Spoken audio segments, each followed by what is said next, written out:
you ever sat around in a pub and chatted into the wee hours of the night? Ever considered the world in ways you've never before thought about, and then shared it with your friends? Welcome to Hardly Qualified, a weekly podcast recorded in Calgary, Alberta, where Will Connor and his friend Ducky get together to wax philosophical about whatever suits their fancy. With the occasional guest, they discuss society and culture, following random threads of thought wherever they may lead. So pull up a chair, grab a drink, and join the conversation, because you never know, you might be hardly qualified too. Let's get started. And welcome back to Hardly Qualified. Oh, I was Again. just about to say, don't say welcome back. You know what? Too fucking bad, alright? I don't swear much on this show, but too bad. Yeah, what is the swearing rules on this show? There are none. Just try not to be gratuitous with it, but Yeah. then there's Ducky. So, who knows? This episode is Rob free, I guess, now. So we're sorry to see Rob go, and wish him luck. I hope to see him in the comments and online. And yeah, so, and brought to you by alcohol. We've decided to, I've got rum. I have cider. I have Japanese plum wine. Cider. I feel as though we should be clinking glasses. Here. Cheers. There we go. Okay, that was the lamest thing either. And you know what? If you guys are listening, feel free to crack one open and join us, unless, of course, you're driving or operating heavy machinery, performing brain surgery. Well, depends where you work. Well, that's true. No, you Maybe really we're shouldn't be being drinking at work. broadcast over the PA system at a bar. There you go. Not likely, but whatever. This round on Hardly Qualified. I wouldn't say that if I were you. You'll get emails in from that one. We're going to get one massive bill Yeah. next. Here's your episode. bar tab. Yeah. So that, ladies and gentlemen, is the voice of our voiceover boy, Willie. Howdy. Hi, Willie. Hello. Thanks for joining us. I see Ducky let you out of the dungeon. That was nice of him. Indeed, every now and again he does just crack it open. I can sneak out. He'll shove me back in soon, though. He's very small, so the door doesn't need to be opened much. Indeed, I'm spry. Just a sliver of a man. only The feed him his the cage legal isn't requirements. actually a cage. It's a box made out of screen. I gnawed my way out. He's got to fix. He's got to wait for the engineers to come in and fix it before he can put me away again. Ah, darn. More expenses. We'll have to knock out his teeth or something else. No, not my teeth. Okay, that sounded really bad. It was. I was like, jeez. Are we kind of doing the voiceovers like this then? Please do. Welcome to Hardly Qualified. Wow. Well, voiceover boy had no teeth. The sad part is I haven't had any alcohol yet. It's just sitting in the cup. Oh, goodness. My goodness. Alrighty, well, Willie, why don't you introduce yourself to our audience? I mean, they're familiar with you a little bit, but they don't know the boy behind the voice. Ooh. I guess. That sounds kind of weird. Hi, I'm Will. Well, Willie for the sake of this, otherwise it'll be far too confusing. Despite saying in the adverts that I'm from Alberta all the time, I'm actually from England, as if you could tell from the accent, maybe. But, yeah, that's about it, really. From Western England. Yeah, southwest England. Yeah, it's almost Wales. Well, I'm from Brizzle. And how do you two know each other? I guess you raid together? Well, Ducky and I met through another podcast, Freakin' Bitches, which was, about eight years ago now. That's how you got a hold of Maya, too, right? Indeed it was, yeah. Yeah. There was a group of... I meet all my friends on the internet. Yeah, Ducky has very few real friends. They're mostly fake internet friends. Yeah, but his internet friends are awesome. Aren't they, You're though? too kind. They You're really too are. kind. Your funeral's going to be amazing, dude. That's all I can say. He's going to get little, video posts, isn't he? It's just going to be a bunch of laptops with Skype windows. All right, well, okay. Whatever. You know what? Screw it. I'll tell you how my week was. It was frickin' boring. But it's because we had a new roommate move in, and I had to clean out my storage room so I could renovate it so I could move my office down there. And I tell you, trying to consolidate 11 years worth of crap into 6 boxes that you can cram underneath the stairs is quite the task. And then realizing you have to do the exact same thing with your office because you have to move it downstairs. So This roommate isn't a prostitute this time, is it? No. He's not a prostitute. He's actually a really nice guy. So definitely glad to have him aboard. But yeah, my office is it's pretty nice down here, and cold, really cold. But moving on, how was your week, Ducky? I don't know what did anything happen this week? I mean, it's April. Why are you asking us? Oh, it's yeah, okay. Well, first of all, for those of you who are listening, it's probably the middle of April by now, but this is being recorded on April Fool's Day. So this is actually the Easter weekend. I specifically took off Saturday from work, which I didn't realize was part of the Easter weekend, to go get a tattoo with one of my friends, and she was like, "Oh my God, Easter and no money, so no tattoo." And I'm like, "We scheduled it a month ago. What the fuck?" So yeah, I didn't get a tattoo, and I took a week off and raffle waffle. What was your tattoo gonna be? I hadn't actually decided. It was either going to be like the cancer symbol, like the zodiac cancer symbol, Okay. or the infinity symbol, or the Caldari state symbol. But it was only $50 gift certificate that I had that I won in a raffle, so it could not have been very large anyway. But when she said she didn't want to go anymore or couldn't go, then I stopped pondering.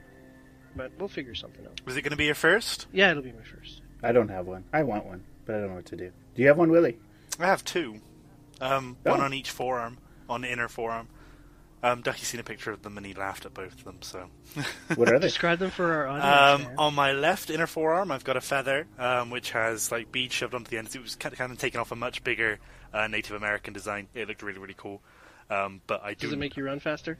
No, it doesn't. I also didn't have the arms for the original design, which is why I scaled it down to just the one feather.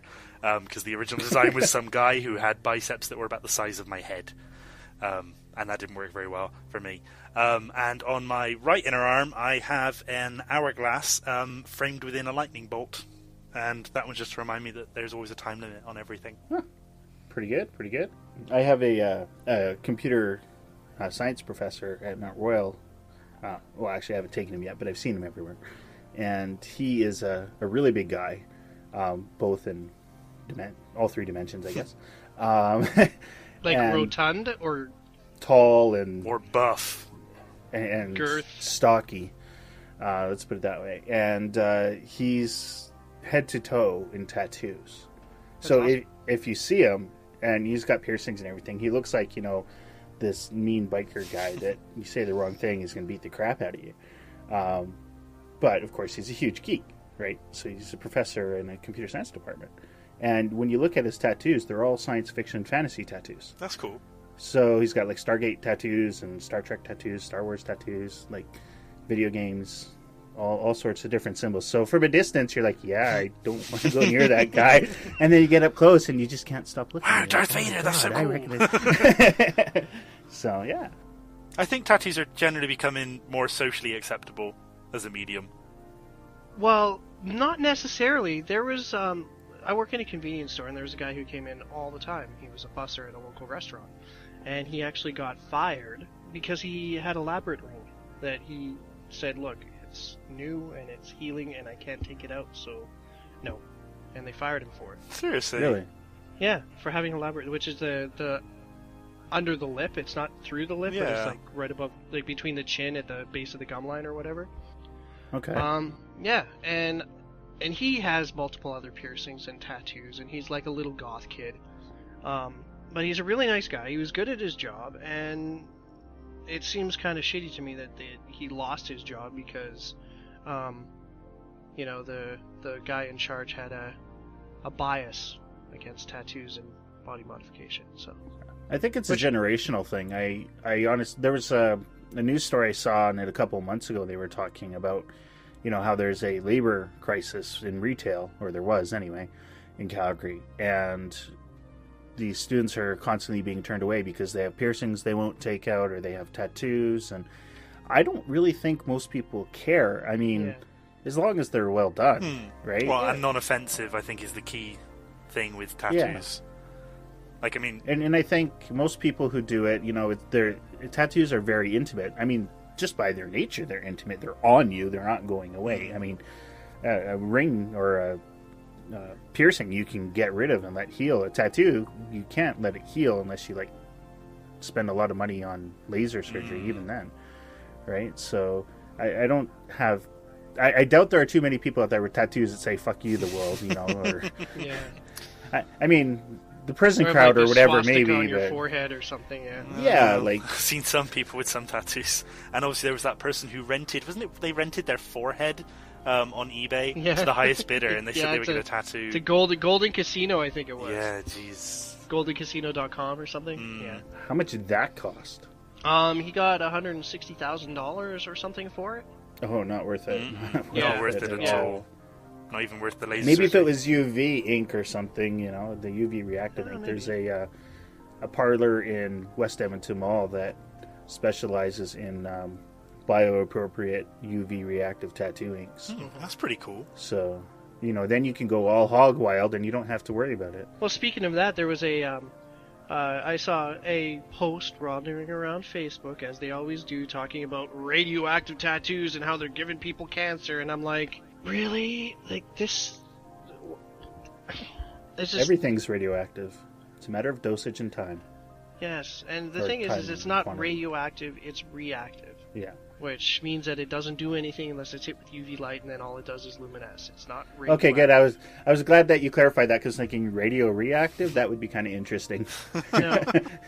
No, it's don't not stand like, too close to the microwave he glows. Right? It's like, remember when they a terrible tattoo. Remember when they used to use radium to do glow in the dark things on your watches and shit? Like that shit is radioactive, but they're not injecting radium into your skin. Wasn't that like 40s, 50s, 60s around there with the radium? Yeah, a little earlier than that, but yeah. Yeah, now we have LEDs and fiber optics, so, and health standards.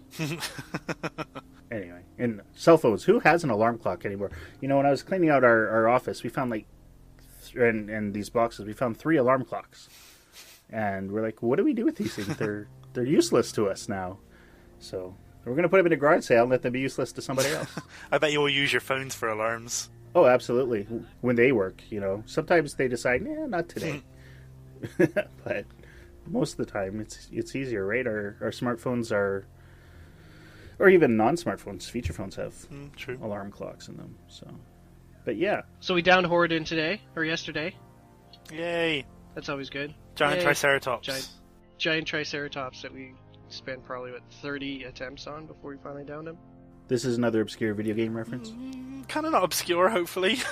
He's the second boss in Throne of Thunder, the new raid that came out with 5.2 in World of Warcraft. So people who raid in World of Warcraft will know what we're talking about. But you know, that's the highlight of my week. Awesome. Yeah. Well, I'm assuming it's achievement worthy of some sort of effort. Oh yeah. We spent probably combined about 5 hours on him, 6 hours on him. Oh, more than that, surely, because we did good 3-4 nights on him. 10 people trying to coordinate what to kill, when to kill it, how hard to kill it, how not to die.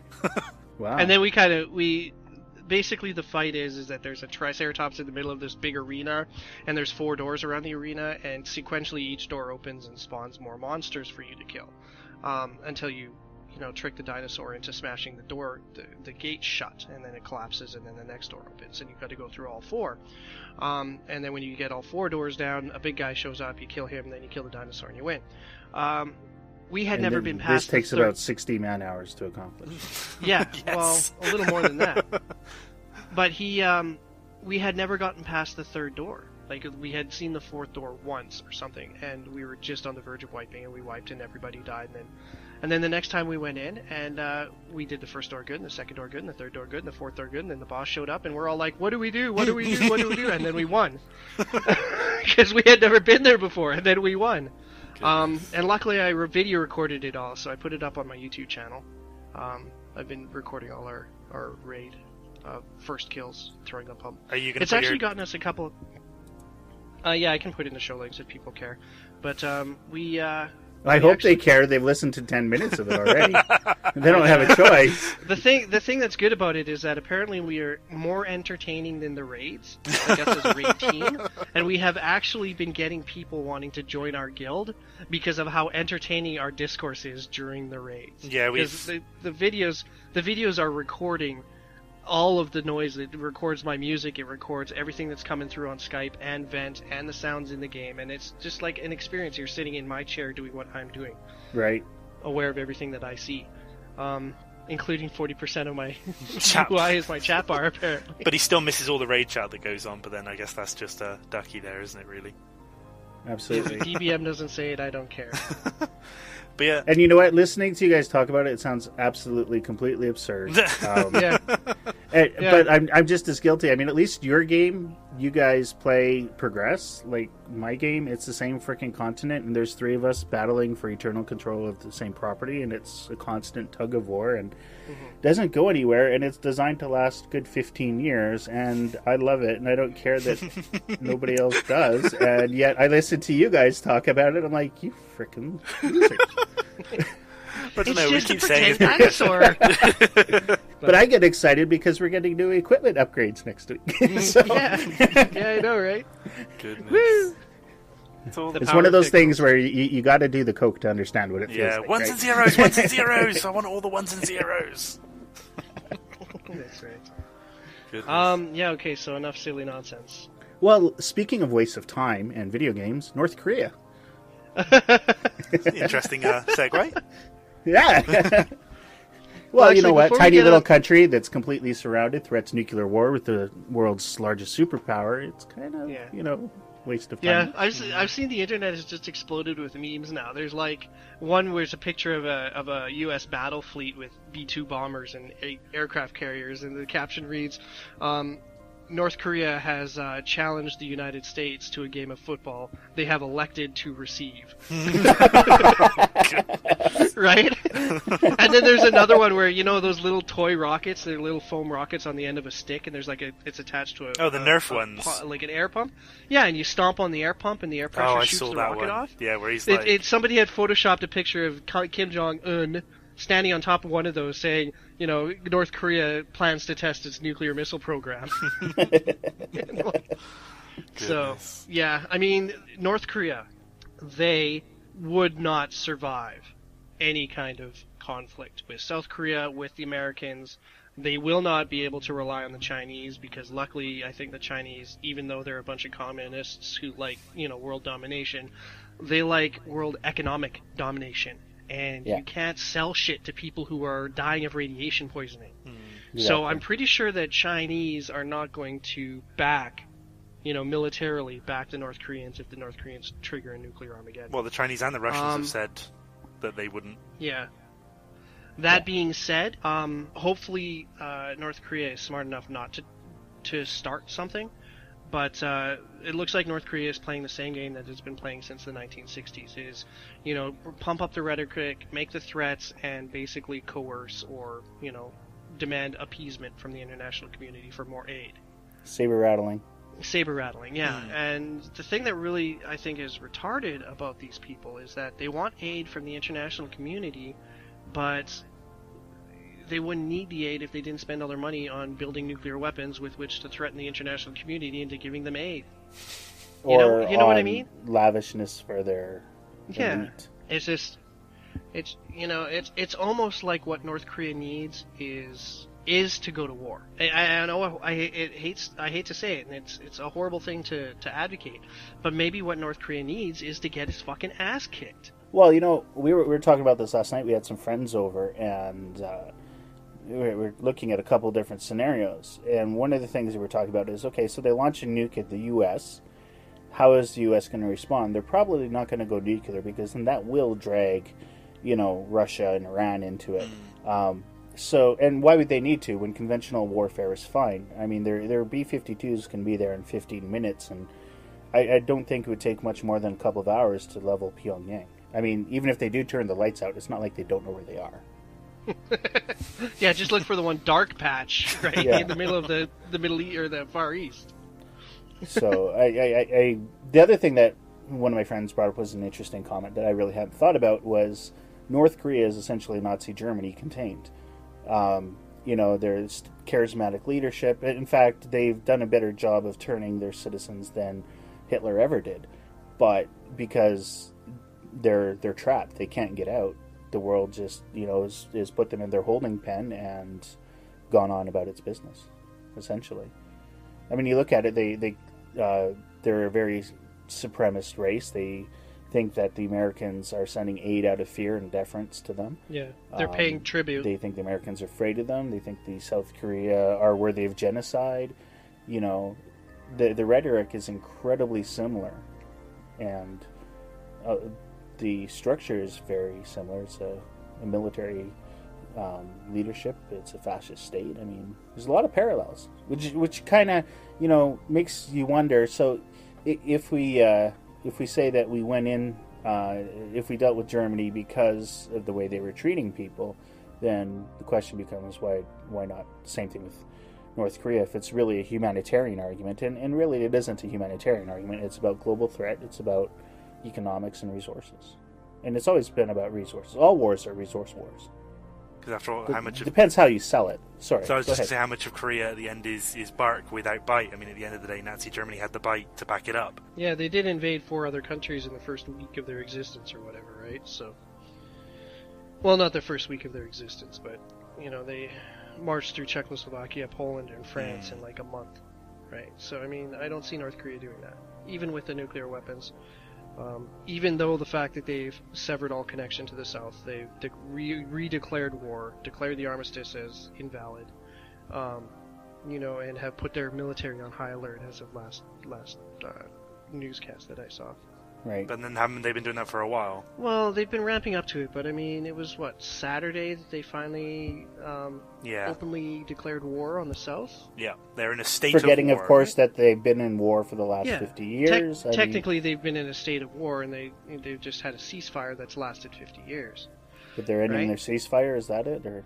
Yeah, they declared the armistice null and void, and they have because another thing they do is they import workers from South Korea to work in a bunch of their mines and stuff every day, right? So there's this huge sort of, you know, South Korea workforce that comes to the DMZ, and they get on these buses and they get shipped, you know, 20 kilometers inside the North Korean border to work on whatever, right? And then at the end of the day, they get shipped back. North Korea said, no, we're stopping that. Right? Sorry, people willingly want to work in North Korea?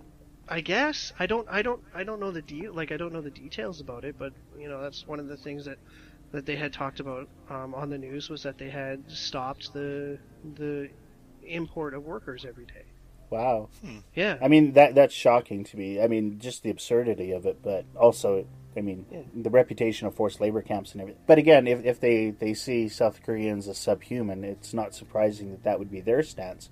It's just kind of weird that it's the stance of those South Koreans that they're like, yeah, let's go to North Korea for a job. How bad are things in South Korea? Well, that's the thing, though. It can't be that bad. It's South Korea. I mean, you know, they're not Japan, that's for sure. But South Korea is a pretty big economic powerhouse in the Middle East, or in the Far East, right? Yeah, I mean, Samsung owns them. I mean, yeah, Samsung's from South Korea, right? But Samsung's everywhere. They make everything. They say protectionism doesn't work. You know how Samsung became so powerful was South Korea suspended IP laws in South Korea, allowing Samsung to get into any industry they want, and that's why they dominate. I mean, they're in electronics, they're in manufacturing, they're in large mechanical. Are they in healthcare yet? Oh yeah, absolutely. They compete with GE, they compete with Ford, they compete with General Motors, they compete with Apple. They can, wherever there's money, Samsung is there competing with them. I don't know if they're in pharmaceuticals, but I haven't seen a Samsung car yet. Not like Mitsubishi. It's not very often that you see a company that does computers and, you know, power drills and a car at the same time. But they're also, well, I mean, they make heavy machinery, so it wouldn't surprise me if there's such a thing as, you know, Samsung powertrains or engines. And I used to do a while back flat panel repairs for TVs and monitors on a contract with Vizio. And you open up a Vizio TV, and that's all Samsung parts, right? So same thing, like you open up an HP printer, and most of it's Canon parts. There's only a couple of manufacturers that actually make the parts for these things, and they're all rebranded. That's just how the world of electronics goes. Your Dell computer or your Apple computer, I mean, whatever, they don't manufacture it, they just design it and stamp it, right? So it wouldn't surprise me if a lot of other industries are like that. We know automobiles are like that. So parts are made by certain manufacturers and then assembled by the Ford and whatnot. Yeah, because that's why you see like a lot of cars are clones of each other, right? Yeah, or built on similar platforms, or you go to Napa Auto Parts and they have everything. Well, it's because they get the same supplier as Ford does, right? So the difference between a Ford genuine part and a third-party part might be engineering, but there's also a lot that you're paying for the stamp. Just like buying an Apple product or an Apple accessory and a third-party accessory, there are definitely quality issues between the two, but some of them rival or better Apple stuff for half the price or a third of the price. So. But that has nothing to do with South Korea being an idiot. North Korea. Well, yeah. I blame that on the rum. I think that's something interesting though, that there is South Korean workers who are willing to go into North Korea. And I mean there are families as well that are split by that border. Like I remember seeing a documentary like on the Passionate Eye or something a couple years ago about family members who had been separated by the war in the DMZ, and that some humanitarian organization had gone into North Korea and had found these family members and had arranged to have them brought to the DMZ so they could meet their, sister or their father or somebody that they haven't seen in 50 years because of the war. Right.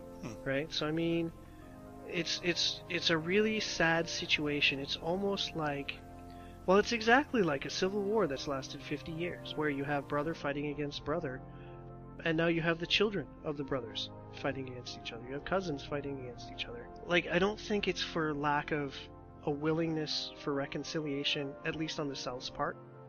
But I just don't understand what motivates the North. It's easier to control people if you can create a common enemy. That's true, and I mean, you have to, like, North Korea has a huge control over incoming information and stuff, right? I mean... Well, near absolute control. Near absolute control. There's no internet, there's no radio wave. There's no way for the populace to learn anything that isn't directly coming from the state-run media or whatever. Well, there's smuggled media that does get in, but I mean, that's a labor camp penalty, which... From what I understand, death would be preferable. Well, I know that there's definitely media that's being smuggled out, which is another thing that they're really trying to clamp down on. Because I've seen documentaries where the reporters had gone in and they had been, protected. And I'm doing air quotes. They have security guards there to protect them, and they're not there to protect state them. minders. Yeah. Yeah, state minders. They're there to. I'm sorry, you're Direct not allowed them. to stop here. You're not allowed to talk to that person. You're not allowed to blah blah blah blah blah. You have to go from state-sanctioned, pre-designed, pre-staged event to pre-staged event, and that you can actually, you're there at the leisure of the government. It's similar with embedding within a military force as well. I mean, if you go into a combat area, you can go in embedded with a military unit, but then you're still kind of controlled within that military unit. However, if you go in independently, you've obviously not got that protection, but then you can show more of a kind of independent view from outside of that military unit, so it's very similar to that. Yeah, except that North Korea doesn't allow independent reporters Very from true. outside. Very true. There's no independent reporters even inside, right? So you occasionally see a North Korean, or a cell phone video that gets, smuggled out of North Korea or whatever.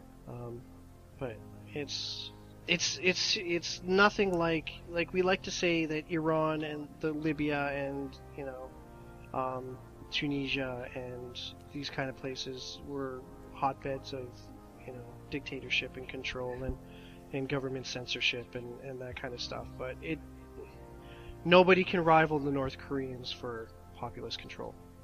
Right. Mm-hmm. Right. And I mean, to be perfectly honest, when you keep your population on the verge of starvation and then turn around and say it's the Americans' fault, it's really easy to convince those people that it's the Americans' fault. You know what I mean? Well, they're an international boogeyman, so, I mean, Yeah. for corroborating evidence, they can pull media from Iran, they can pull it from China, they can, Yeah. and claim independence.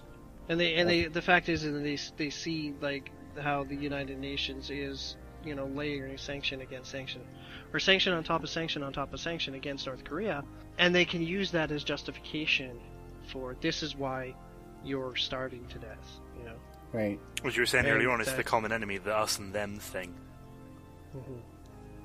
This Japanese plum wine is really good. Oh no. It started already. Yeah, I'm starting to feel the rum already, too. Yes, is my eloquence degrading? You're slowing down a bit. Yeah. Well, that's okay. I can Wisconsin. just increase the podcast to 1.5. Oh goodness, Yeah, we'll sound like okay. chipmunks. So when I said that it helps to listen at 1.5 the speed, I meant in, like, podcasting software, Yeah, which I know. clips it properly. Yeah, I know. I had and adjust the tempo. I had taken a chunk of a couple weeks. I had taken a chunk of the sound from an episode that we didn't actually air, where we were talking about video games, and I sped it up to 1.5, and it was only about 4 or 5 minutes, but it sounded hilariously absurd, and I sent it to Willie, and I sent it to Will.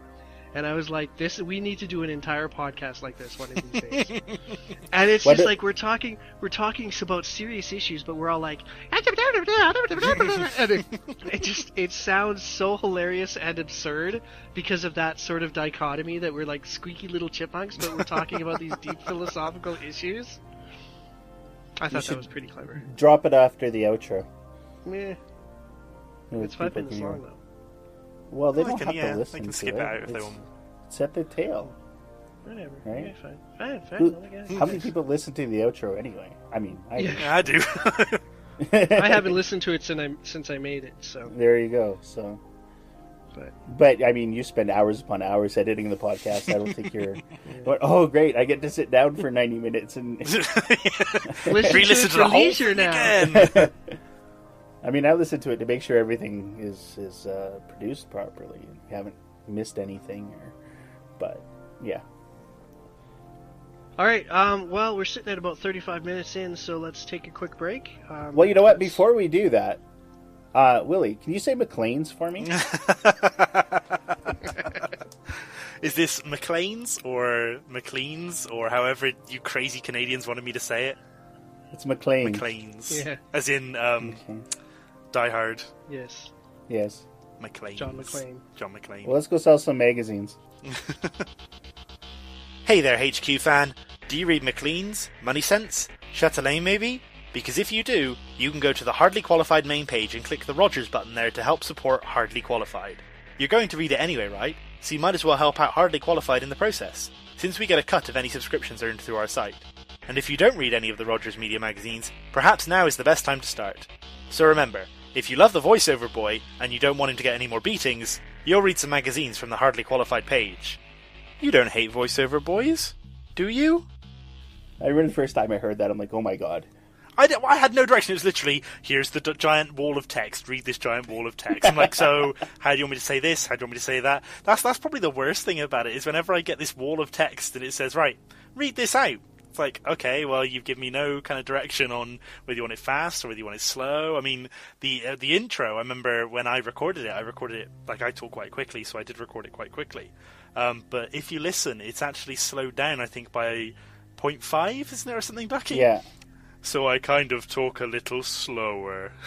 Yeah, I slowed it down so that it would match the tempo of the music. Well, us prairie folks speak a lot slower, too. I mean... Well, I did used to talk a lot quicker, but I mean, I've been over to America a few times now. America? Yeah, America. And every time I've come over, everyone finds it really hard to understand me, so I've forced myself to kind of talk a little slower. So I do tend to talk a little slower than I used to. The reason I don't give you any direction, I mentioned this in either the last episode or one of the few recent previous episodes. You almost exactly know exactly how I want it written or read. I send it to you, and I don't have to give you any direction. When it seems like when you do it, it's on the nail right off the bat. It's almost like you know exactly what's inside my head when I'm writing it. That's because I'm stood right behind you. Oh my god! I'm just adjusting my imaginary tie here. Adjusting my imaginary tie. I'm the consummate professional. Mm-hmm. Yes. No, you do a great job. We definitely prefer that. No. Oh, God, alcohol. appreciate that. I think that was a little more than an ounce I put into that thing. Oh, but, goodness. Really, I've drank half a goblet of this wine. Oh, It's only like 10%, but it's I was delicious. going to say, my cider's You know, only you know what the 4%. title of this episode is going to be? Don't drunk us. We're listening. Oh, goodness. So Willie, so now that we've talked about North Korea, do you have any, pet projects that you want to talk about? Who? Me? Willie. Yes, voiceover boy. Well, always trying to escape the cage, I guess, but that's just an ongoing thing. Not really. Not really. I guess. What do you do professionally, if I may ask? If so you don't want to tell me, lie. I'm actually a spy with the MI5. That's why.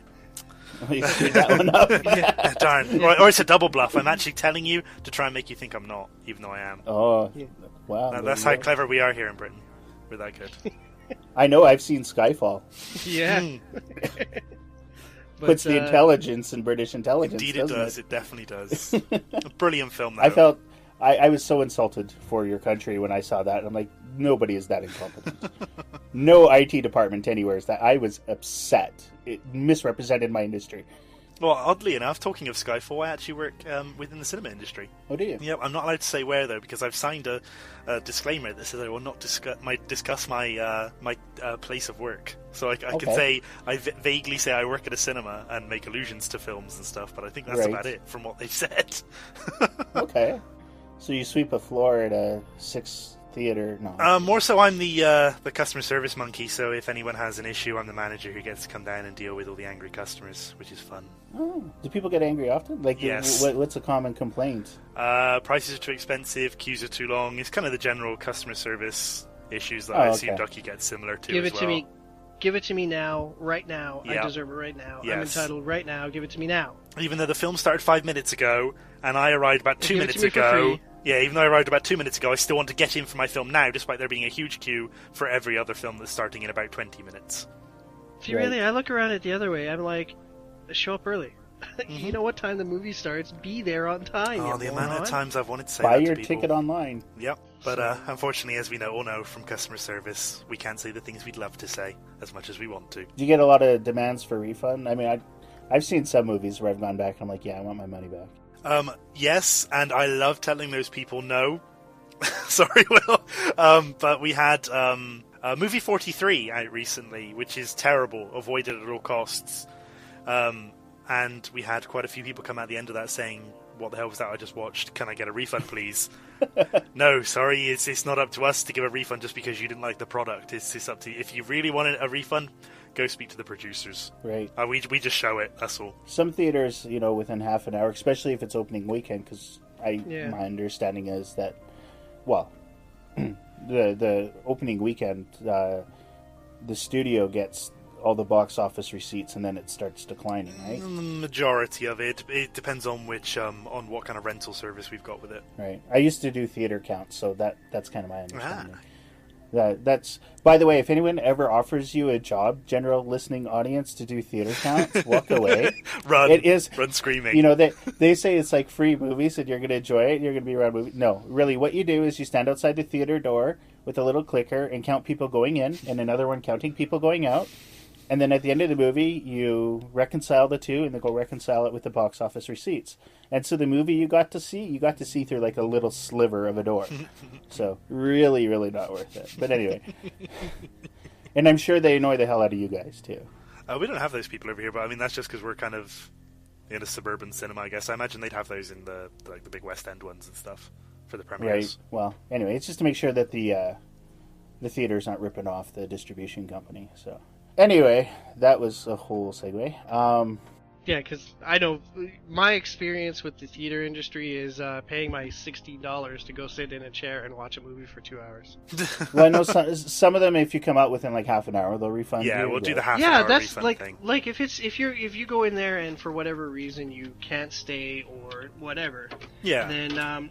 But yeah, no, I agree. I think there's some room for compassion and understanding. Oh, definitely. At the end of the movie, that's kind of like, the guy who buys a car and drives it off the lot and runs it into the lamp pole across the street. And I know this for a fact has happened at least once. Given what Tommy does for a living. Wow. I'll just leave that illusion. The working man. The working man. You know what? He brought that up at Easter dinner to my family, too. He's like, well, I'm just a working man. And they just glared at him. My dad's a carpenter. He's like the most blue collar out of all of us, right? And he's just like, are you kidding me? Yeah, that's funny. Oh my. Yeah, because like even Prometheus. Like, remember how we were just ripping the shit out of Prometheus? Oh goodness. Worst movie I've ever seen. Oh no, that's not fair. That's not the worst movie I've ever seen. I mean, it's Ang not the Lee's worst Hulk. movie I've ever seen, but it's definitely didn't meet expectations. It Okay, fell the far worst short. disappointment ever. Yes, I mean, I it's the watched worst it. I disappointment. love Yes. Ridley Scott's work, but that, I don't know what that was. It was an opening for another series of films. That was all it was. What I want to know is how much film is on the cutting room floor, because there had to have been a lot better stuff there than what actually got published. I think maybe they released the wrong reel. Well, there's stories going around Yeah, that apparently maybe. there was a different ending that he originally planned and all this sort of stuff. But then it's all internet hearsay. I don't know. All I know is that it was like definitely ridicule worthy. And I put it. Have you seen Honest Trailer? Yes. I have seen, but I haven't seen it. Like the well, honest, we'll put honest it in the trailer show of- notes. Yeah, I've seen honest trailers of other stuff, but I don't think I've seen the one for Prometheus. Isn't that the It's one where they're dead like on. running away from the giant rolling thing, even though you could just run to the side and avoid it? Yeah, Yes. after giving herself abdominal surgery. Yes. Yeah, I know.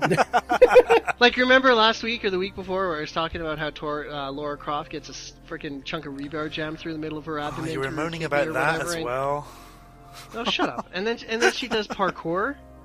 Right? Right. It isn't until she falls out of the sky when her parachute breaks, and she falls out of the sky and hits every branch on a tree on the way down.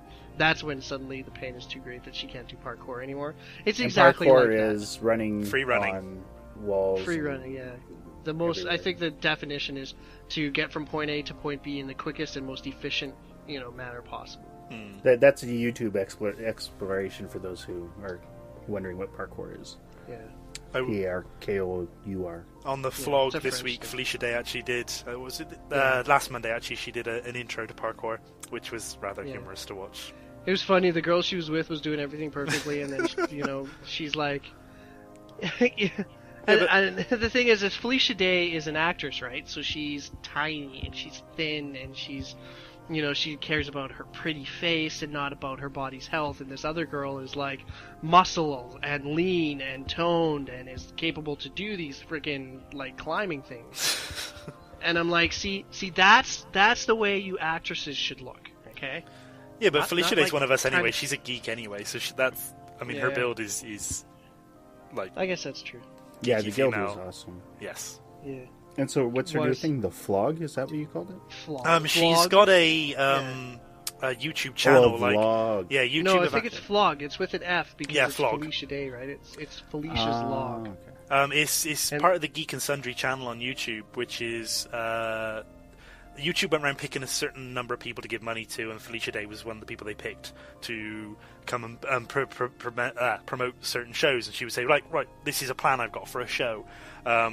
So she originally, like every Monday through Friday, they release a different show every day. Monday's when she releases the vlog, which is her video log. They've got another show running with Paul and Storm on Tuesday, which is Toontown.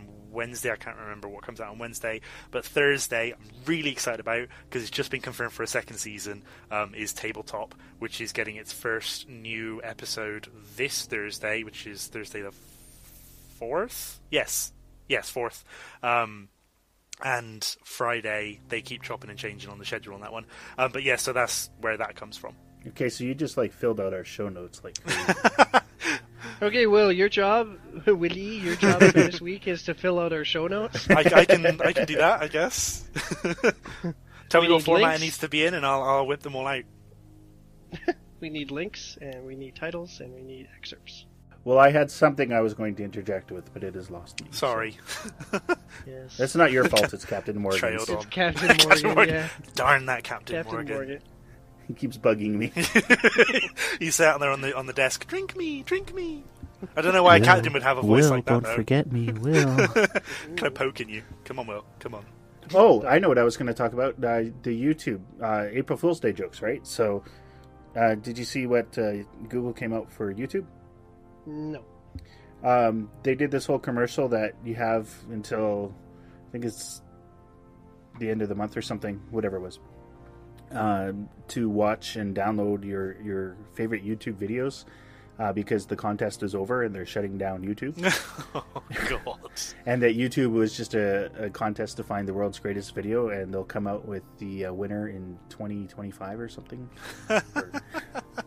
That's quite clever. Because the two that I saw, at least I know the first one, the first April Fool's joke as it was that I saw was George Takei had put a post out saying, "I have just completed talks with the producers and J.J. Abrams of the new Star Wars movie, and I will be playing I've been confirmed as a character in the new series. I'll be playing a Jedi Master named Seti Mao or Seti Mai or something like that." And See, I'm like, it's believable that he would be cast because he has been in a Star Wars movie before. What's unbelievable is that J.J. Abrams is going to be picked to direct a Star Wars movie. Yeah, I know.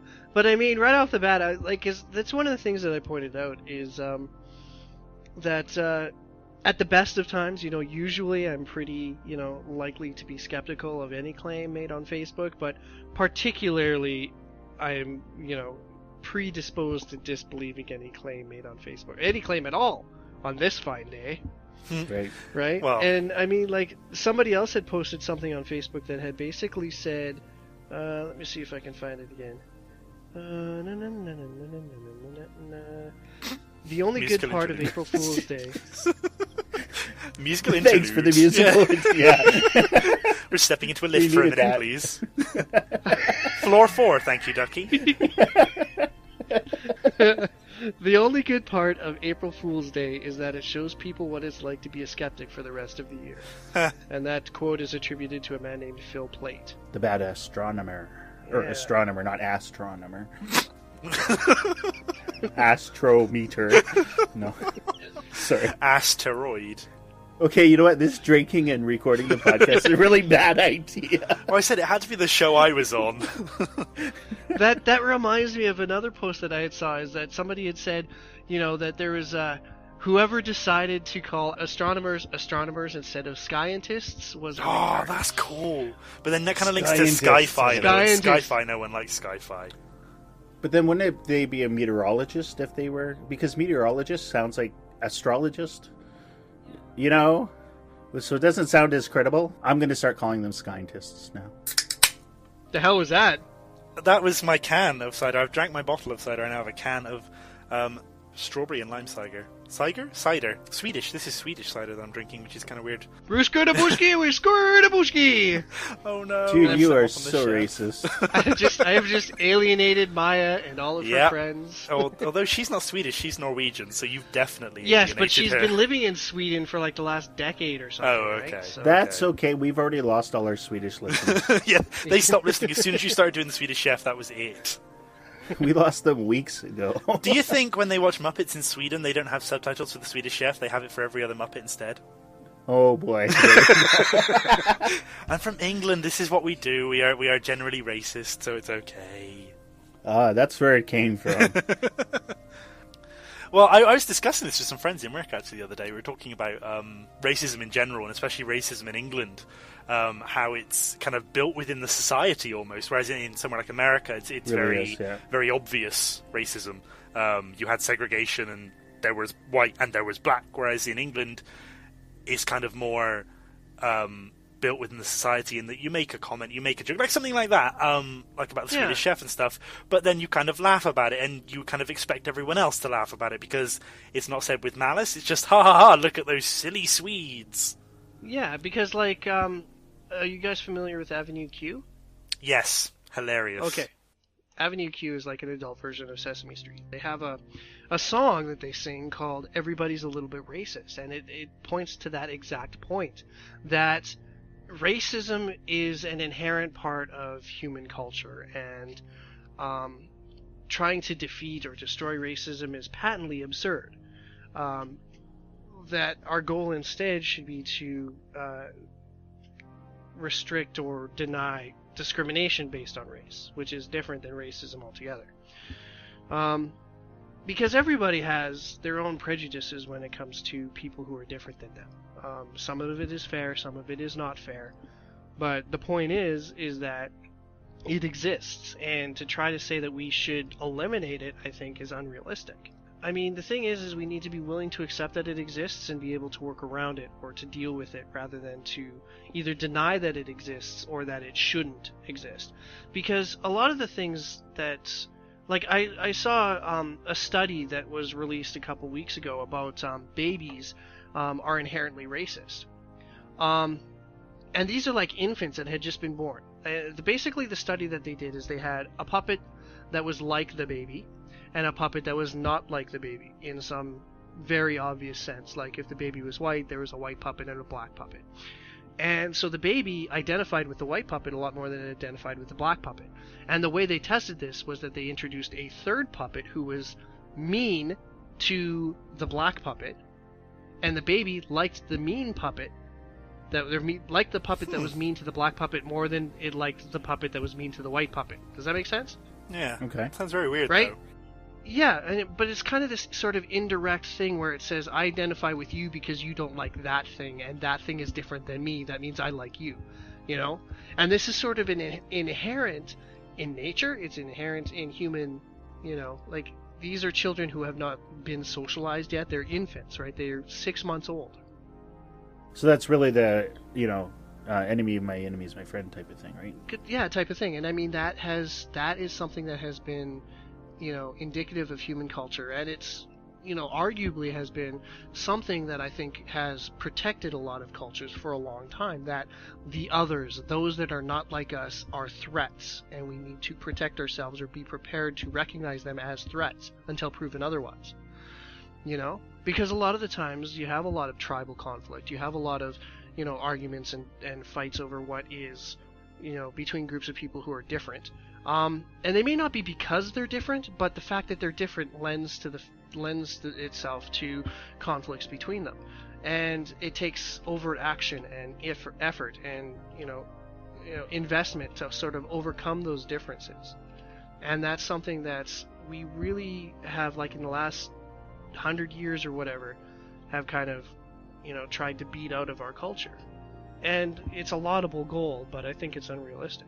And I would also argue as well that in England, at least from my perspective, is that it's not noticed that it's something that we need to, like, the people don't seem to point it out as a bad thing. Like, trying to think of a way to come up with an example that isn't a blatantly obvious example, or just a plain racist example, and I can't, so I'm going to go with it, is that there were these toys that I don't know if you guys have anywhere else in the world, but they were on the side of marmalade jars. They were little black dolls with white eyes with black pupils, and they were called gollywogs initially when they first came out, and they were supposed to be representations of black people. And they quickly went away in the 60s and 70s, but then they've come back recently, and now they're called gollies, to try and avoid the wog part, which is the racist terminology, obviously. But yeah, so whenever my mum sees one, she calls it a gollywog. Right. Because that's just what she was brought up with. And she says, well, I'm not being racist, that's just how it is. That's what I see it as. And I think that because she wasn't there's nigger figures and a whole bunch of other things, right? Yeah. Like, a lot of British food is, yeah. Not just British food, but I mean, like, even people who are older will, like, my grandfather constantly refers to Asians as chinks, or did before he died. And it wasn't because of race. Yeah, it wasn't because of racism. It was just that it's like the same thing. Like old Southern white gentlemen will refer to black people as Negroes. It's not a racist, you know, intention. You know, it's just that was the terminology that was used to describe them at the time. My grandfather's a old Scot. He's from Paisley originally. So is my mom, actually. I have to remind myself sometimes that I'm a child of immigrants. I guess because I identify immigrants as a minority, and maybe I shouldn't. But anyway. The first time my grandfather met Tommy, who's obviously Chinese, his first suggestion that night was, you know, hi, nice to meet you, everything. And then we were going to go out for dinner, and he's like, oh, you know what we should do? We should go for chinky food, because Tommy's here. I hope he had a good sense of humor. Uh, not then, but he does now. And you know, it really is a cultural thing, and like for us, where we're a little more sensitive to it, it's abhorrent. It I don't know where I'm trying to get. So there's a situation where Tommy's parents he's from Hong Kong, so his parents were over, and we were all sitting around the table. My family's French, Canadian, and Scottish. That's my quite dad, the combination there. absolutely, it's a competition who's the cheapest, right? No. Yeah, pretty much. But my dad's side's French Canadian, and my mom obviously is Scottish. So my grandfather in Scot culture, sarcasm runs rampant, and if we're being polite to you, it's because we don't trust you. You've earned a Scots respect if he, you know, is insulting you. Well, it depends. Gives you some rad. Yeah, exactly. Right. So over the years, Tommy's very much grown used to this, and my grandfather was also sitting at the table that night, and he had said something. I can't remember exactly what it was to Tommy, and Tommy responded, "Yeah, well, I hate you too." And his mother just went off on him. You know, you don't disrespect your elders under any circumstances in Chinese culture. They could be lighting you on fire, I guess. It's just not done. And, you know, whereas if he didn't respond that way, it would have been an insult to my grandfather. Right? It would be a disrespect of their relationship. So it was quite entertaining from my perspective, but quite an impossible position from his perspective. Yeah, poor guy. You know, and there's those within my family who have maybe more of an American sensibility towards racism and whatnot, who just think that from my grandfather's perspective, the fact that he still holds those beliefs and patterns and whatnot is just unacceptable. And I'm a little more forgiving. I understand, you know, what cultures are different, and not everyone has to be politically correct. There's no value in homogeny. When it comes to the political correctness, though, I think a lot of people get tied up in the words that are used rather than the intent behind those words. I agree. You know what I mean? And that's, I think, is where the political correctness goes crazy, because they seem to think that the power is in the word itself, that the word inherently has power, and I don't believe that. I believe that a word can have power depending on how it's used and in what context and with which intent. If you use the term nigger as a, you know, pejorative, as a way to insult or offend somebody, or to demonstrate your belief that they're inferior, then it's a racist term. But if you use it as a term of endearment, or as a term of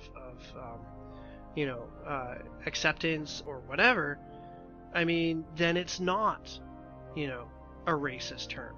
And you'll see that, like, that word in particular is one of those ones where it's one of those, the untouchables. It's the N word. You can't say that word ever, particularly if you're white, right? And it just really bothers me because, you know, either it's okay for everybody to say, or it's okay for no one to say, and it's the double standard really bothers me. The same thing with cracker. I would say that it depends. What? I would say it depends on your audience as much as the person making the comment. At the end of the day, the context needs to be in place. Otherwise, you are going on just what the word is, what that word is said. Because at the end of the day, I mean, obviously, this is the first time I've spoken to Will tonight, and if I were to say something, he doesn't know me, and if I were to say something that he found offensive, but you obviously know me, Ducky, you wouldn't think I would be being offensive by saying this word. I don't know what word I would use. But it's all to do with the context of the user, the context of the audience, and the context of the word itself within society. I mean, if I said an insulting word to Will, he would just go by how it's been used against him or how he's perceived it in society in general. Whereas you would know I wouldn't mean it that way, and I know I wouldn't mean it that way, so it would be kind of based around all everyone's understanding of it. Right. See, that's my point, though. It's very subjective, which is why I'm saying that we need to stop assuming the worst of a word and understand what was meant by the word. So, like, for example, if we're going to personalize it, if you were to use the term faggot, which has been used both, you know, pejoratively and affectionately, the idea that Will would immediately take offense to it, I think, would be a failing on Will's part. not yours. Especially if you didn't mean it in an offensive fashion. Does that make sense? It does, but I said I would still go back to the end of the day. You're still going to react to how you've heard that word before. So, I mean, if Will had heard faggot as an offensive term used against him multiple times by various other people, he would be well within his rights, I would feel, to be offended by me using that term, because that's how he's perceived it. Sorry to make it so personal, Will. No, hey, that's fine. But what do you think, Will? I'm not a huge fan of the word, but it does happen. You're right. There are people within my social group who I am close to, where we, jokingly call each other fags or whatnot, and that's just the way it goes. And I'm not offended by it, but that's a very close circle of friends. So I absolutely agree that you guys are right on that. It depends on the audience, and not that I'm at all endorsing that you just run around calling gay people faggots, obviously, because then that's where the offensive component of it comes from. I don't know how to say much more than that. Am I making sense? Yeah, kind of. Okay. Well, where am I not making sense? Let me ask you that. You were the one who said kinda, Ducky. I don't know. It's just my way of saying I don't totally agree with you, but I can understand where you're coming from. It seems to me that a lot of the times, particularly when it comes to political correctness, that people are judged by how the recipient feels about something rather than the intent. Yeah, but it brings us back. It brings us back to the whole act of criminality.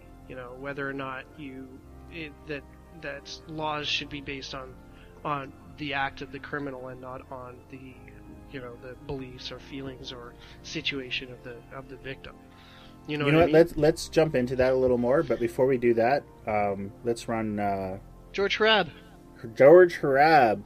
Harab. Harab for Harab. Hey HQ fans, ever wondered where the heck is Calgary? So is George Harab, musician, writer and producer of the renowned skeptical podcast, The Geologic Podcast. Having been featured at DragonCon, TAM, and even in front of a US president, George wanted to know more about our great city, so the Calgary Centre for Inquiry is sponsoring his visit.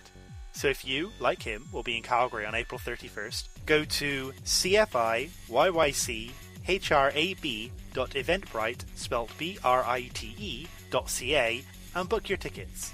Ducky promises that if you use the promo code HQFan, all lowercase with no spaces, you'll save $2 off admission, and I'll be spared one day of whipping for every ticket sold. So please come to Calgary and see George, for the love of science and voiceover boys everywhere. I'm with you there to a point. I'm of two minds, and like most things that come up in our conversations, I find myself becoming enlightened on both sides and losing conviction. So to say what I'm going to argue is something that I believe is not necessarily true, and I think that's kind of the general theme of this podcast. Is it's a safe place to publicly explore our ignorance. I mean, that's really what we intend it to be, right? Yeah. Right. To expose people to new ideas without endorsing any particular one. Well, that's why it comes across as an audience member, definitely. Good. I'm glad to hear that, because there's been some confusion in that, and I just wanted to clarify that that's where we're coming from. So, on one hand, the whole point of laws is to codify norms. The norms are generally set by the majority. But the same token, we have a lot of real stupid laws, and we have this legal precept that says ignorance of the law is no excuse. I would dare any single person to say that they have a complete understanding of modern Western jurisprudence, and if anyone does, they're an effing liar. Then they're not normal. Is that your implication? No, it's not even normal. It's just not possible. I mean, we have people who have dedicated their lives in training judges who would be ignorant in the law. I mean, just because you understand one aspect of criminal law doesn't mean you understand all aspects of agricultural law, which could make you a criminal or what have you. Now, there was a University of Calgary professor who made a comment, and I can't remember his name. Maybe you can dig it up while I'm talking, Ducky, if you don't know it. Who made a comment when he was giving a lecture that he didn't think that it was necessarily a criminal act to view child pornography. Tom Flanagan. Paraphrasing. Tom Flanagan. That's who I thought you were talking about, but I was going to wait for you to say the child porn thing. Yeah. Right. Tom because Flanagan. The act of viewing child pornography, he argued, does not directly create an external victim, right? Any harm, if there is harm, is internal to the viewer. Now, this, of course, leaves out the creation that it of creates the demand, right? Yeah. But, But that the act that harms his the argument child is the rape of the child and the videotaping thereof, not of the viewing of that product. But then if you're it's creating the not demand directly, for it, it's an indirect victimization. So that's where the nuance of the argument comes down to. He ended up, being completely politically ostracized, and he got shouted off the stage for it because nobody would listen long enough for him to clarify. And he's gone into an early retirement, and has lost his political connections all throughout the province and the federal government. He's been completely blacklisted. And you know what? To a degree, I can see what he's talking about, right? So if I'm sitting as a disclaimer, this is not a defense of child pornography. yeah, oh God, no, crikey no, goodness. no. Because there's some people out there who are jumping on that right now. Well, then they're just ignorant and they haven't been listening, and they're not going to listen. So, I mean, whatever. If I'm sitting in a room in my house and I'm smoking marijuana or consuming acid or MDN, whatever, am I harming anybody else? No, I'm not. The act of me consuming. Now, the fact that, there's criminal elements involved in the production and distribution of marijuana, that is definitely a negative impact, or any other drugs or whatnot, or illicit drugs, is definitely an impact and a hindrance to society and needs to be dealt with. But that's what should be criminalized, is the... I wouldn't even say it's not. It's not about production and distribution. No, it's not even that. The production and distribution and consumption aren't the problems.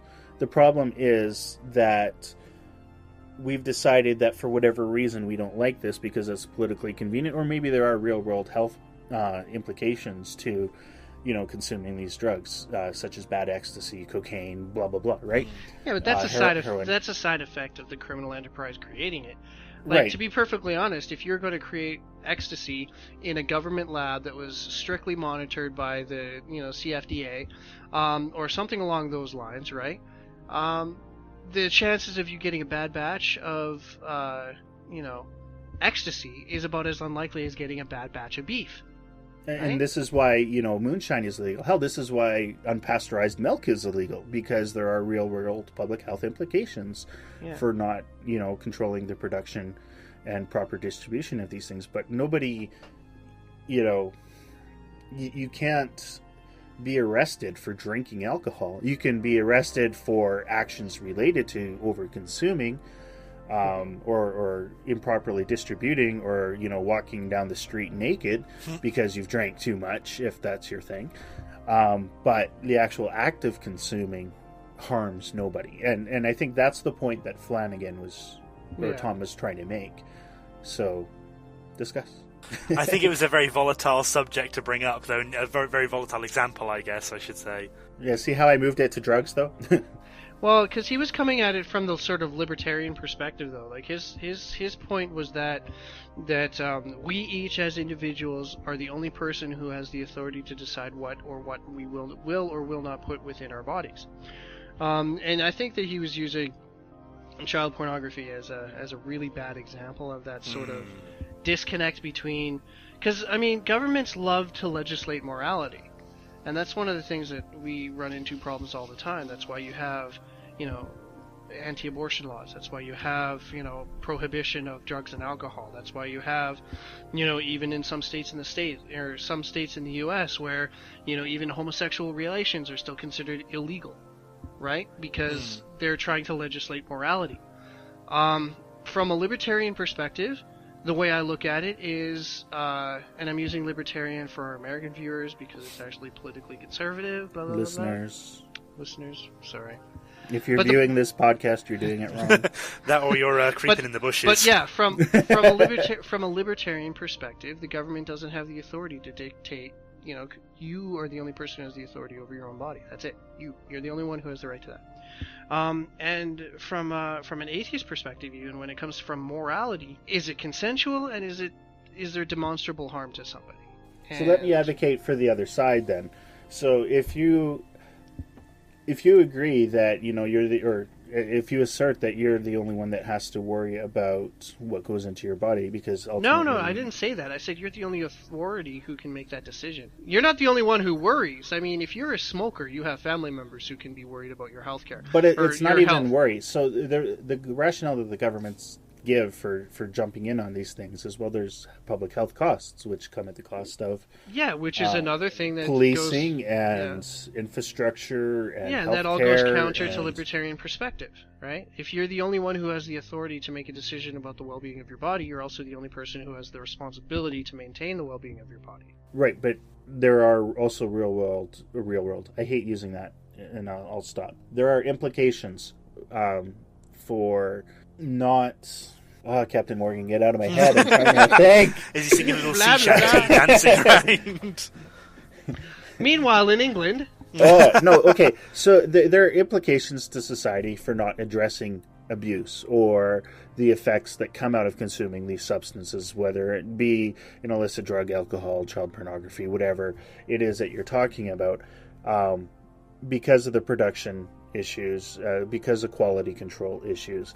These are things that, as much as you say that you have the responsibility of dealing with the consequences, if you're walking down the street naked and breaking into people's house because you're high, or robbing people because you need money for heroin, or raping children because you need a new stash of porn, then that's kind of where your even though you bear the responsibility for the consequence, you've foisted it on society. So can you blame society for taking a preemptive move? Yeah, but the preemptive move is the wrong move. The problem is it's not the heroin or whatever. It's not the pedophilia that's the problem. It's the act of, stealing from somebody to support your heroin. It's the act of raping a child because you're a pedophile. Right? It's where you're stepping across that line from where you're controlling yourself to where you're controlling the product of another person. That's where the dividing line is. Between your authority ends at the edge of your body, of your personhood. You don't own, you don't belong, or you don't own, you don't have authority over, somebody's store. So if you, have heroin and you need heroin and you want to rob somebody to pay for the heroin, that's where the criminal act comes in. It's from the robbing. It's not from the consuming or being addicted to heroin. But from the state's perspective, the best defense is a good offense. Yeah, because I would argue who's going to be looking after the welfare of the small child? Because, at the end of the day, that small child has no control over what's happening to them, in theory. If you're saying that it's kind of your own authority over your own body, and it's the authority of the other person to protect themselves from that kind of event. So how do we balance the moral obligation to protect those who can't protect themselves? Yes. And maybe a blanket prohibition. And again, this isn't just child pornography we're talking about. It's any type of prohibition, whether it be alcohol or illegal drugs or whatever. This is a broad thing. So anyone who's trying to peg it on us for what? Anyway, I'm going to move on. We understand the point that it's prohibition that we're talking about, not specific issues. So it's a really complicated thing, and it really is just easier for the state saying, you know what, it's enough of a problem for those who have issues with it that it's just better if none of you do it. And I don't like that. I really don't agree with it, but I get it. But even that sort of position holds a lot of problems as well, because prohibition never works. It's never worked. All it does is empower the criminal element. The war on drugs is a perfect example. The government in the U.S. spends, trillions of dollars a year sending money to Colombia, sending money to Mexico, so that they can, support the militias that are designed to take out and fight the drug cartels or whatever, right?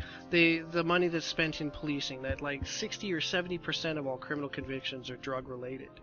And they're usually possession related. They're not violent. They're not harmful to other people. Right. They're, and this is a huge drain on society.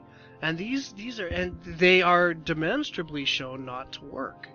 And so not only are they unjust by infringing on the person's right to decide what he or she will do with his or her own body, but they're also rampantly inefficient and ineffective. So I So mean, if we're there's lots arguing of that- reasons to argue against prohibition, and I think, and very few reasons to argue in favor of. Well, I think you can prove that with alcohol that it didn't work, and that's why they gave up. I mean, in England we've never had that issue, obviously. I mean, we've got a pub on every street corner, so... And while I'm not going to deny there aren't issues with alcohol use and alcohol abuse, there are solutions to those problems. We have MAD, we have, AA, we have, laws Which is against... Mothers Against Drunk Driving and Alcoholics Anonymous for those Yeah. who don't live in North America. We have, laws against drunk driving, right? We have laws against public intoxication. It's not the consuming the alcohol that's illegal. It's not the purchasing of the alcohol, provided it's not smuggled or illegal, like moonshine or whatever, that's illegal. It's the behavior that you do upon being intoxicated that's the illegal part. So And that's the distinction we need to make with nearly everything, I think. So I would agree with you that in many cases the cure is worse than the disease when we're talking about legislating morality and other public policy like this. The question then becomes, what's the alternative? How do we control this? How do we deal with it? So how do we say that, you know what? Should we? Well, then maybe that's the question, I guess. So, you're talking about, so let's go moonshine. Let's go to milk. Milk is a safe subject.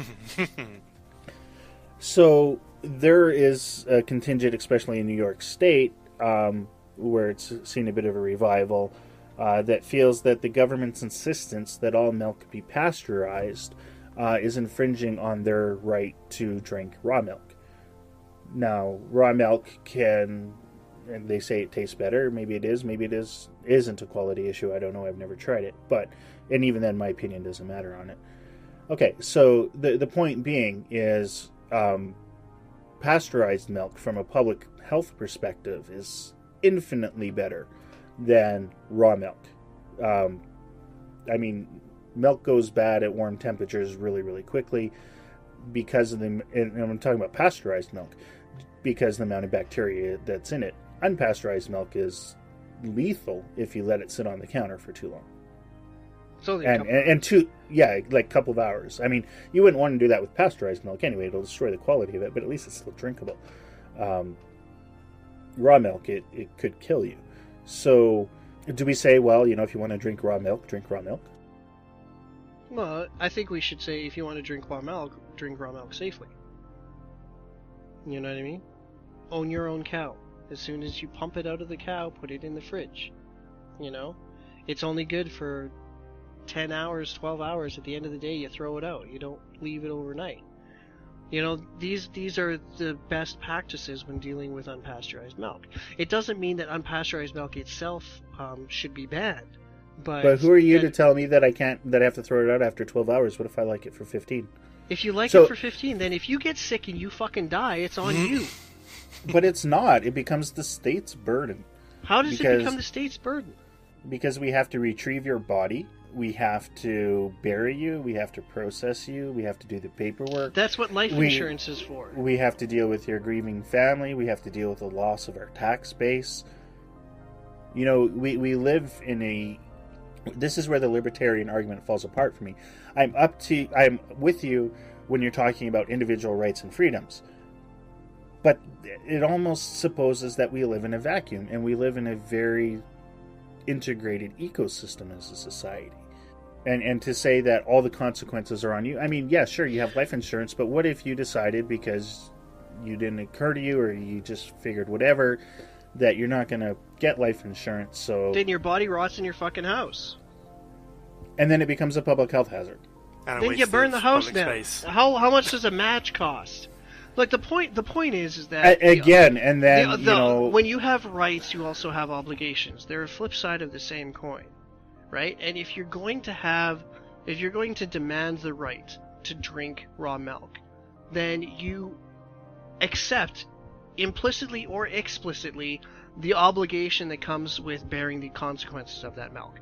And if you are not going to be willing to accept the consequences of that milk, of drinking that raw milk, then you don't have the right to drink that raw milk. You see how it's like it's at the same time that there's authority and there's obligation, and they go together. They are tied to one another. So how do we as a society police that and make sure people are following the rules? But then we bear the consequences. No, you do not have to bear the obligations of another person unless you choose to do it. Even as a society. Society as a whole chooses to accept the obligations of somebody who doesn't choose their own obligations. And that's the problem.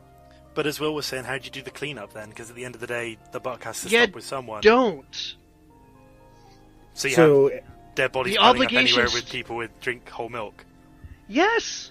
And then anybody who wants to clean that shit up absorbs the obligation themselves. There's no obligation being forced upon the state, upon other people. And yeah, it's not a perfect system. It doesn't lead to a utopia. So as property values decline, then... See, this is where the problem lies, because you're trying to balance the rights of the many versus the rights of the individual, right? And you can't do that because the rights of the collective will always be in counter to the rights of the individual. Always. They're never going to be... I can't think of any example in which they are one and the same, right? That any time you have... that the slider always goes from individual on one side to collective on the other. And that when a gain for one is going to be a loss for the other, right? In nearly every situation that I can think of, right? From defense to taxation to, drinking raw milk. Well, Willie, it sounds like you might have a counter to that.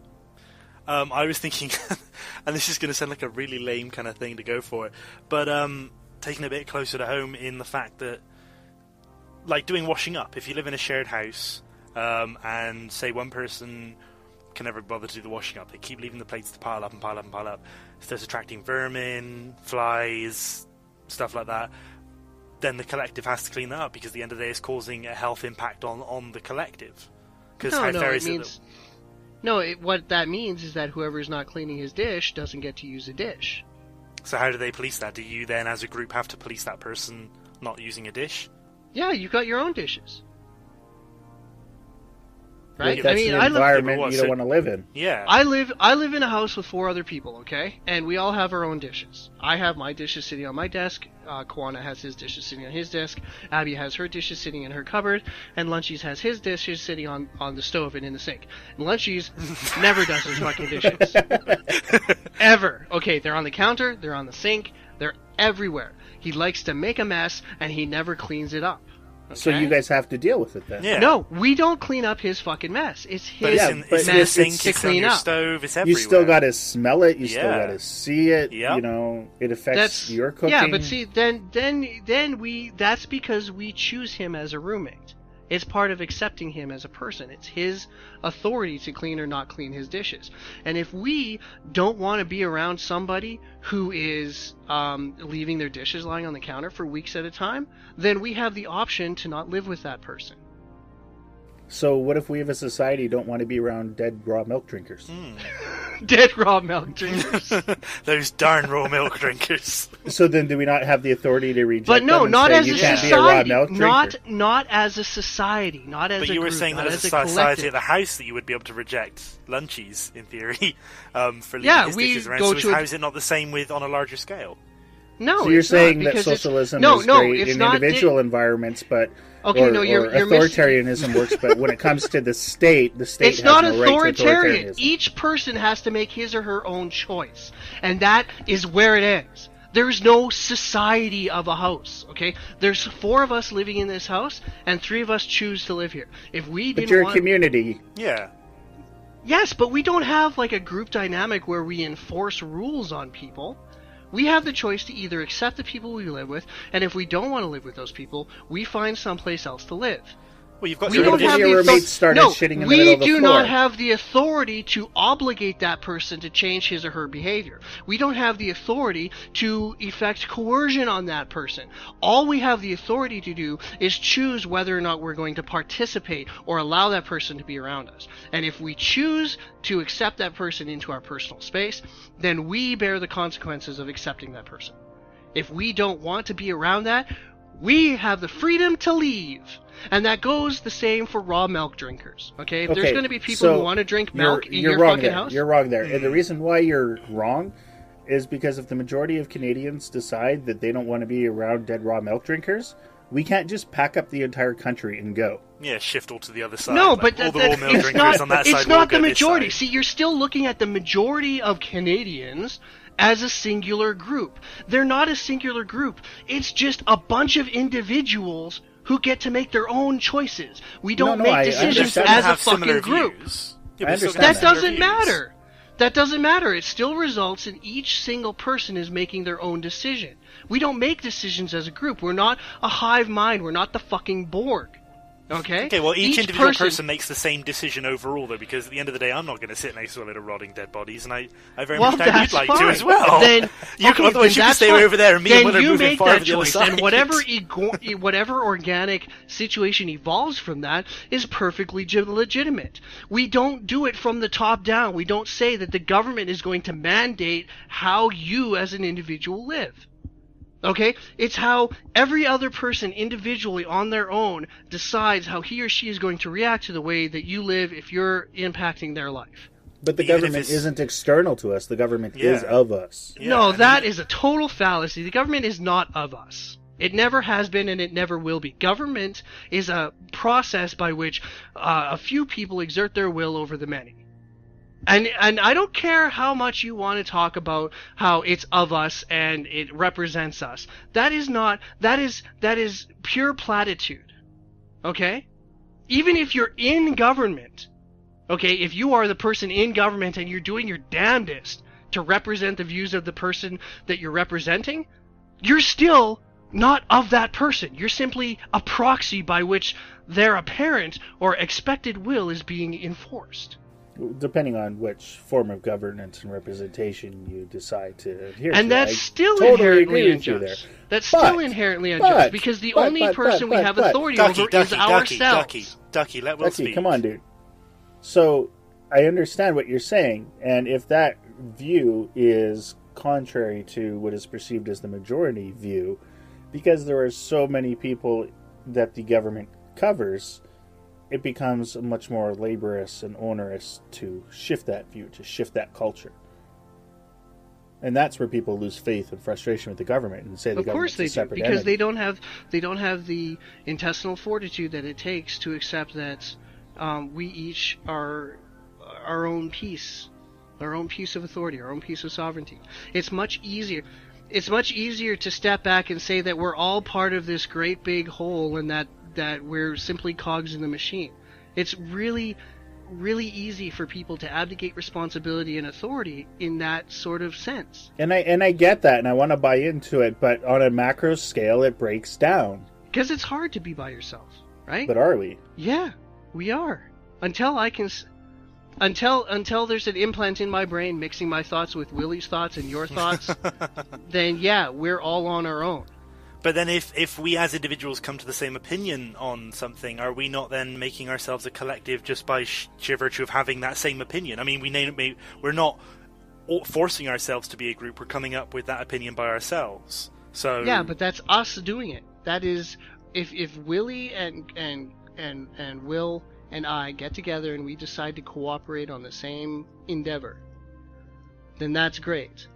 But then, if Kawana is standing around and he doesn't want to cooperate in that endeavor, and we turn around and say, well, three of us say we want to, so you have no choice, that's when you step across the line. What happens if it's detrimental to us, though? At the end of the day, I don't want, I could go back to the dishes thing. I wouldn't want to live with someone who just left their dishes everywhere because of the vermin, because of the filth. And, I mean, for just convincing them to say, look, come on, tidy your crap up. Is it really that hard? It's kind of, I mean, fair enough, it's exerting pressure and exerting your authority upon them, but you're missing. Okay, no, then maybe I'm not making myself clear. There's nothing wrong with saying, look, cooperate with us. You know, these things you're doing are causing problems for us. And if he refuses? But you don't have the right to try to coerce them into behaving the way you want to behave. We don't have the right to modify another person's behavior. Even as a collective, which I arguably don't believe it. That we are not a collective. We are a mass of individuals who are, all different and. But by and large, what about for the betterment of that collective? Because at the end of the day, it can be healthy having a load of stanky dishes lying around. Your argument breaks down on the macro scale. We don't have, as individuals, represent or proportional power to groups that are larger than us. Of course not. We're not supposed to. And groups that are larger than us shouldn't have power themselves either. The point is that all our power is centered within ourselves. But you just said that if a group doesn't like something, they can take alternative measures to exclude themselves. Yes, exclude themselves, not exclude the others. But you said you would quite happily say, to keep going back to Lunchies, that you would be able to reject Lunchies. No, we'd be able to reject his behavior as whether or not we would accept it as something we'd want to be around. We can't make Lunchies do his dishes, okay? I really hope he's not there right now, because I'll feel really bad. No, he's not. He's not. I think he's at work. But we can't make him do his dishes. He has to choose to do his dishes, right?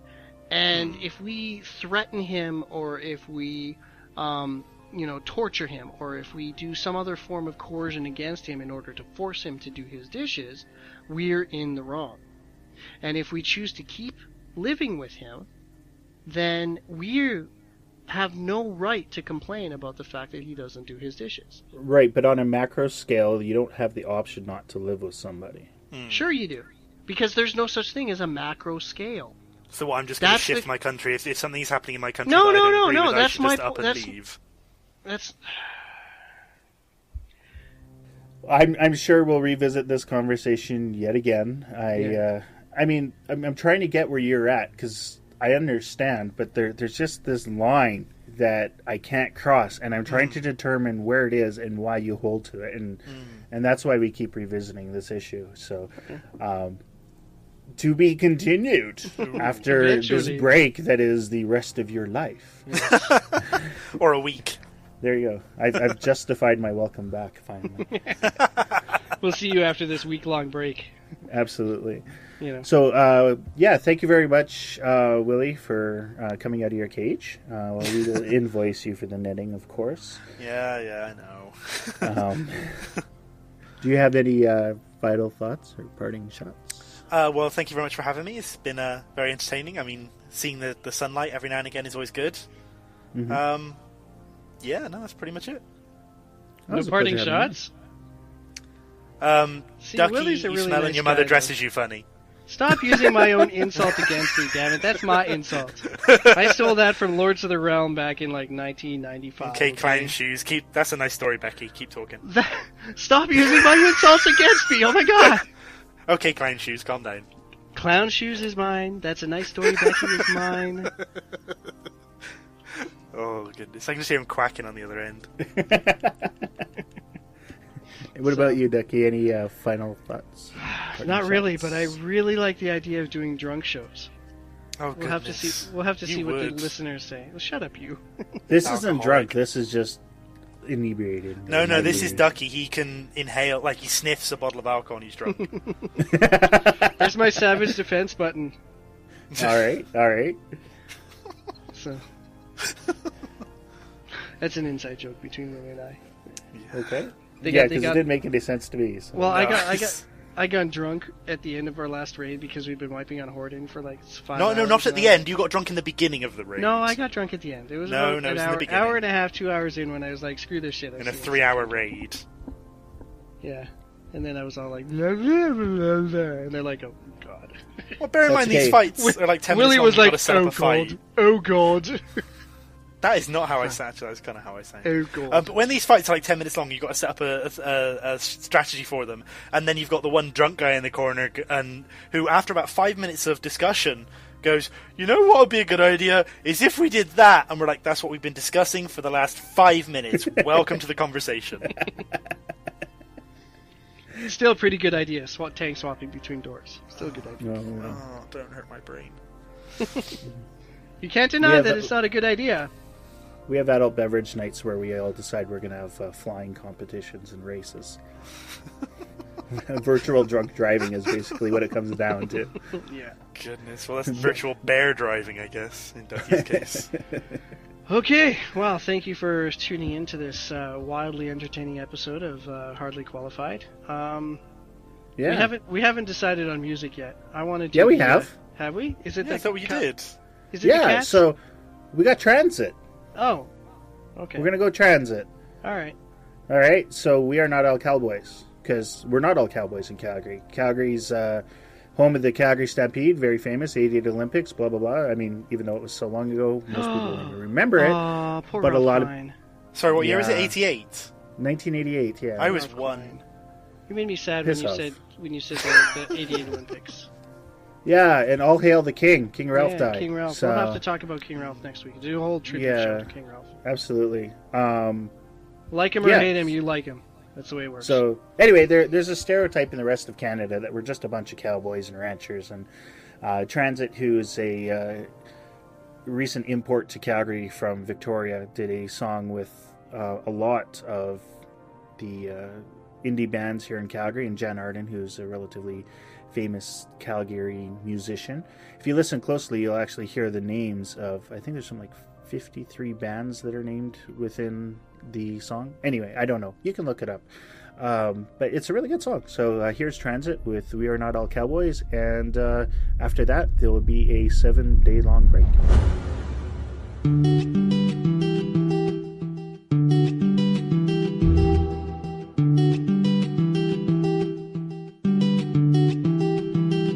Unlike most bands, don't need chronic to groove. I stay calm as a coma when I'm rocking the booth. But I was feeling kinda hungry and I wanted cheddar cheese with a little salt and pepper on top of my Mickey D's. So I said, man, I would eat it for the weekend and explode on Monday off the food I'm eating. Cause nowadays it's all go for the odds. I'ma go for the fries till they go to my thighs, word. So I walked out that greasy McDonald's and saw Colin Decker taking shots from the bottle.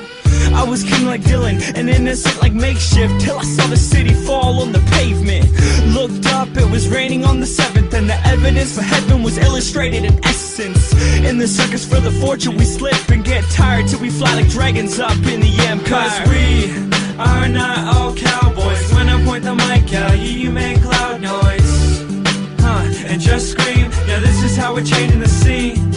Cause we are not all cowboys. When I point the mic out, you make loud noise and just scream, yeah, this is how we're changing the scene. I went to Dixon's to watch some of the Knicks game, but my hands were dead and kinda in pain. It's from our climate being so ruthless. Still we rise up like elevators cause of our music. Despite the weather, you know it's magic here, like the Black Phoenix up in the atmosphere. Minus 20 to us, man, that's like a nice breeze when the dudes break out their lawn chairs and the iced teas. The city Feist calls home, yeah, we're feisty. Purple rain in the sky cause we voted Nancy. I'm the MC King looking for the MC Queen, we call her Frankie. She hangs out with Misha and the Spankies. Bury the dinosaurs, you know it's time to soar like hot little rocketeers. Up in the sky we go, we're changing Calgary, all my homies play their part. So stay focused, stay, break a razor sharp. Cause we are not all cowboys. When I point the mic out, you make loud noise, and just scream, yeah, this is how we're changing the scene.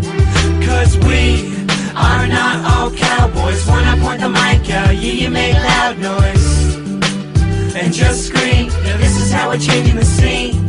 I'm from a city called Victoria on Vancouver Island, full of lots of hippies, and we shop at consignment. Too busy on the beach to freak and get violent. I love that city, from Esquimalt to the Highlands. So when I moved here from my education, heads were shaking like, yo, what meds are you taking?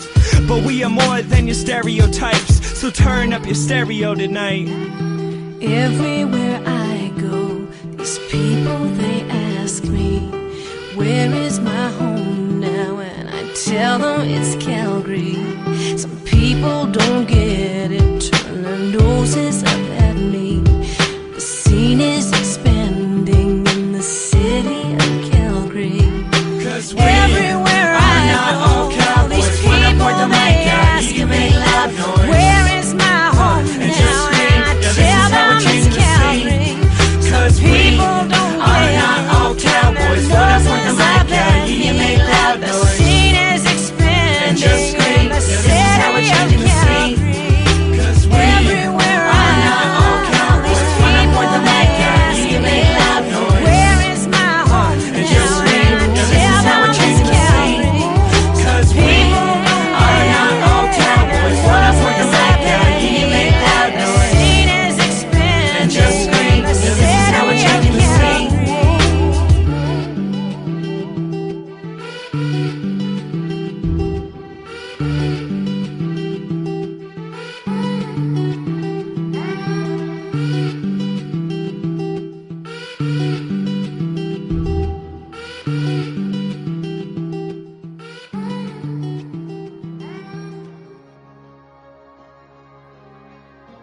Thank you for listening to Hardly Qualified.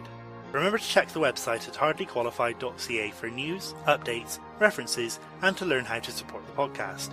Please review and rate us in iTunes after each episode to help get the word out. If you're a Facebook user, like us and share with your friends and enemies at facebook.com/hardlyqualified, where you can also join in on the conversation.